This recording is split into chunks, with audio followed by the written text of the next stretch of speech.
Prep Test 62, game number 2, question 12. Which color can be used in all 3 windows? By now, if you've worked through the rest of these questions, you should be pretty close to figuring this one out already. But let's take a look at our rules briefly.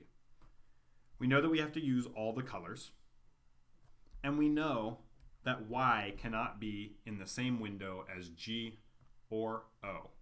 Thus, there's no way that Y can be in all 3 windows. There's no way that G can be in all 3 windows, and there's no way that O can be in all 3 windows. Right off the bat, we know that's true.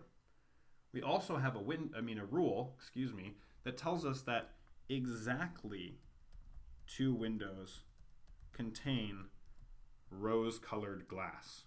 So that means that 3 windows cannot contain rose-colored glass, and the only remaining possible answer choice is P.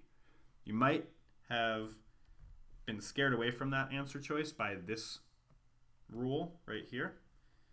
But remember that this rule doesn't tell us anything about what happens when you have P and O.